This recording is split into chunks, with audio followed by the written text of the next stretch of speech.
నమస్తే. ఇన్నాళ్ళు నన్ను సపోర్ట్ చేస్తూ, ఎంకరేజ్ చేస్తూ మీ ప్రేమని నాకు అందిస్తున్న ప్రతి ఒక్కరికి కృతజ్ఞతలు. అలాగే ఈ వీడియో కూడా ఖచ్చితంగా మీకు ఉపయోగపడుతుంది. లైక్, షేర్ అండ్ సబ్స్క్రైబ్ చేసి మీ సపోర్ట్‌ని నాకు అందించండి. అలాగే ఈ వీడియో పట్ల మీకున్న అభిప్రాయాన్ని కామెంట్ సెక్షన్‌లో కామెంట్ చేసి తెలియజేయండి. ఇప్పుడు వీడియోని చూద్దాం. నమస్తే, వెల్కమ్ టు అవర్ ఛానల్. నేను పద్మిని. ప్రస్తుతంతో పాటు ప్రముఖ ఆధ్యాత్మికవేత్త, ఆస్ట్రోన్యూమరాలజిస్ట్, వేదిక్ వాస్తు స్పెషలిస్ట్, శ్రీ విద్య మరియు హనుమత్ ఉపాసకులు బ్రహ్మశ్రీ డాక్టర్ సిస్లా జయశంకర్ గారు మనతో పాటు ఉన్నారు. మాట్లాడదాం. సార్ నమస్తే. సార్ ఆయుష్మతి భవ. ఓం నమో వెంకటేశాయ. జాబ్ రిలేటెడ్ ఇష్యూస్ చాలా మంది ఫేస్ చేస్తున్నారు సార్. డెఫినెట్ గా కాల్స్ వస్తున్నాయి. ఇక్కడ ఇంత జాబ్ గురించి ఇంత ఇబ్బంది ఎదుర్కొంటున్నాం అని అంటే ప్రాక్టికల్ గా కొన్ని తప్పులు కూడా చేస్తున్నారేమో అనిపిస్తుంది. ఎందుకంటే ఆల్రెడీ ఉన్న జాబ్ లో ఎప్పుడైతే మనం జాబ్ ఏదో ఒక జాబ్ చేసే ఉంటారు కదా, ఆ జాబ్ ని తిట్టటము, అన్నం పెడుతున్న బాస్ని తిట్టటము చేస్తూ ఉంటారు. అన్నం పెడుతున్నాడు బాస్ అంటే వాడు తండ్రి కదా, తండ్రి అయితేనే పెడతాడు కదా.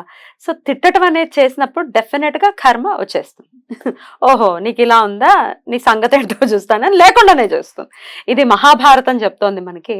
డెఫినెట్ గా అవి మనం ఇతిహాసాలని, పురాణాలని కనుక చదువుకుంటే తెలుస్తుంది ఎవరికి ఏ ఇంపార్టెన్స్ ఇవ్వాలి, అసలు మనం చేసే వృత్తిని ఒక దైవంగా ఎలా భావించాలి అనేది తెలుస్తుంది. ఊరికే వాడికి వీడికి గాసిప్లు, వాడికి వీడికి అంటగట్టడాలు, వాడు భజన బ్యాచరా, ఇట్లాంటి మాటలు వింటూ ఉంటాను సార్. ఆశ్చర్యం అనిపిస్తుంది. ఏమంటారా, నువ్వు జాబ్ చేయడానికి వచ్చావా లేకపోతే ఈ సొల్లు కబుర్లు చెప్పుకోవడానికి వచ్చారా అనిపిస్తుంది. సరే, వీటన్నిటి ప్రభావాల చేత జాబ్ని పోగొట్టుకోవటం, జాబ్లో ఎదుగుదల లేకపోవటం, అసలు ఇవన్నీ కూడా లేకపోతే జెన్యూన్ గా కూడా జాబ్ రాకపోవటం కూడా జెన్యూన్ రీజన్స్ కూడా ఉంటాయి కదా. వీటన్నిటికీ ఆన్సర్ ఇది ఈ గ్రిడ్ చెప్తుంది అనుకోవచ్చా? What is your analysis? Yeah, ఇప్పుడు ఏమిటంటే త్రికరణ శుద్ధి అంటారు. మనస, వాచ, కర్మణ మూడు ఒకటే ఉండాలి. Yes sir. మనస, వాచ, కర్మ, మనం ఏది ఆలోచిస్తున్నామో, ఏది మాట్లాడుతున్నామో, ఏ పని చేస్తున్నామో, ఈ మూడు ఒకటే అయి ఉండాలి. ఒకటి ఆలోచన చేసి, ఒకటి మాట్లాడి, ఇంకోటి చేస్తే వాళ్ళకి జీవితంలో ఎప్పుడూ ఎదుగుదల అనేది ఉండదు. సో మనసా, వాచ, మనోవాక్కాయ కర్మలు. అందుకనే మనం భగవంతుని వేడుకుంటాం, నేను త్రికరణ శుద్ధిగా ఉండాలి అని. సో ఎప్పుడైతే మనం ఈ త్రికరణ శుద్ధిగా ఉంటామో అప్పుడు విజయం మనని వరిస్తుంది.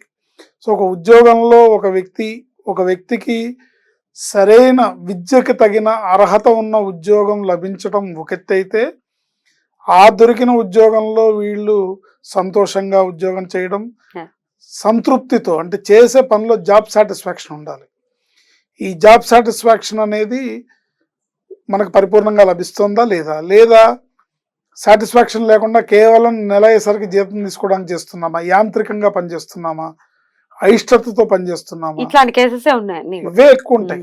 సో చేసే పనిలో వీళ్ళు నాకు నెలకింత జీతం ఇస్తున్నారు కాబట్టి ఏదో టైం పాస్ చేయడమే తప్ప నా ధర్మం ఇది, నా విధులు ఇవి అని తన ధర్మాన్ని ఎరింగి తను కష్టపడి ఉద్యోగం చేస్తే ఎదుగుదల, ఇక్కడ లేకపోయినా ఎదుగుదల దీని ఆశీర్వాదం వల్ల నీకు ఇంకో చోట వస్తుంది. 100% నాది అనుకుని పని చేయాలి, ఏదైనా కూడా ఇది నాది అనుకుని. సో ఆడవాళ్ళకైనా మగవాళ్ళకైనా చేసే ఉద్యోగంలో అభివృద్ధి కావాలన్నా, చేసే ఉద్యోగంలో అనుకూలత రావాలన్నా, ఇప్పుడు ముఖ్యంగా ఆడవాళ్ళు చూసుకుంటాం, కొన్ని చోట్ల వాళ్ళు పాపం ఉద్యోగం చేస్తుంటారు, కుటుంబం కోసం ఉద్యోగం చేయాల్సిన పరిస్థితి ఉంటుంది, కానీ అక్కడ వాళ్ళకి పరిస్థితులు అనుకూలించక హెరాస్మెంట్, వేధింపులు ఉంటాయి, అన్నిటికీ పనిచేస్తుంది. వావ్, వేధింపులు అయితే వర్ణనాతీతం. ఆడవాళ్ళ యాంగిల్లో చూసుకుంటే చాలా ఇబ్బంది.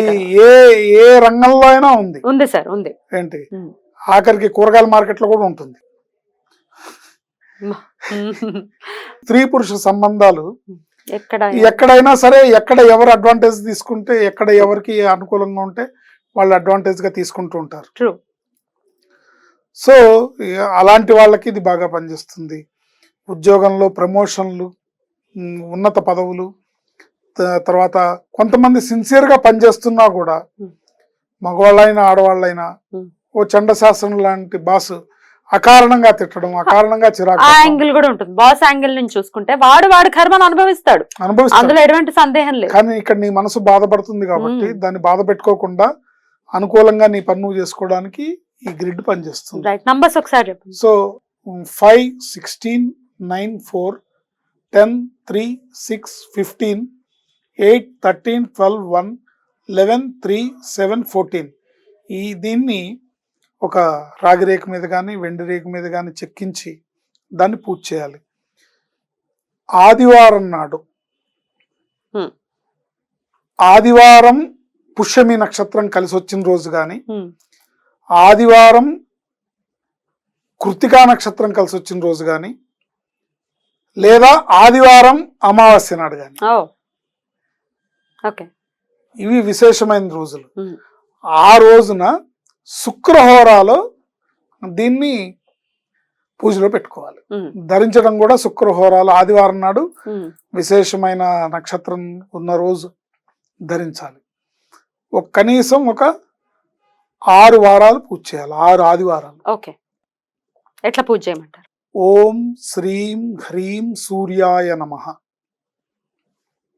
లేదా ఓం హ్రీం శ్రీం మిత్రాయ నమః, మిత్రాయ నమః, ఓం శ్రీం హ్రీం మిత్రాయ నమః, ఓం శ్రీం హ్రీం మిత్రాయ నమః అనే ఈ మంత్రాన్ని దాంతోని పూజ చేసి సూర్యుడికి అభిముఖంగా, సూర్యోదయానికి పూర్వమే సూర్యోదయ సమయంలో సూర్యుడికి అర్ఘ్యం ఇచ్చి సూర్యుడికి నమస్కారం చేసి జిల్లేడు ఆకుల్లో జిల్లేడు పూలను పెట్టి స్వామికి సమర్పించి దీనికి పూజ చేయాలి.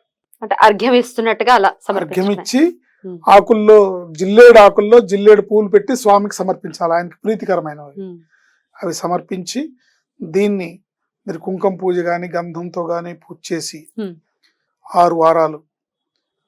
ఇది పూజ ప్రారంభం ఆదివారం నాడు కృత్తికా నక్షత్రం రోజు కానీ, ఆదివారం పుష్యమి నక్షత్రం రోజు కానీ, ఆదివారం అమావాస్య రోజు కానీ ప్రారంభించి 6 ఆదివారాలు పూజ చేసి మళ్ళీ మీకు తారాబలం కుదిరిన రోజు దీన్ని ధరించాలి. దీన్ని ఎవరికి వాళ్ళు ధరించవచ్చు, ఎవరికి వాళ్ళు ఈ పూజ చేసుకోవచ్చు, ఎవరికి వాళ్ళు ఈ యంత్రాన్ని చేత్తో లిఖించుకోవచ్చు. అంటే ఇట్లా రాస్తే పడే రాగి రేకులు వెండి రేకులు దొరుకుతాయి. సో అలా మనమే డయాగ్రామ్ గీసుకోవచ్చు. మనమే దాన్ని ఇప్పుడు బోర్డు మీద ఎలా రాసామో దాని మీద కూడా మనమే చెప్పుకోవచ్చు. కాదంటే మీరు చేసిస్తారా? అంటే మీరు సహాయం? లేదు, కాదంటే చేసిస్తాము, పూజ చేసిస్తాము. దానికి ఏమిటి నియమ నిబంధనలు అనేది మీరు కాల్ చేస్తే తెలుస్తుంది. సో అట్లా 6 ఆదివారాలు చేయొచ్చు. లేదా ఇవి ఏవి చేయలేము అన్న వాళ్ళు పేపర్ మీద రాసి మీరు పర్సులో పెట్టుకున్నా కూడా మీకు అనుకూలమైన పరిస్థితి ఉంటుంది.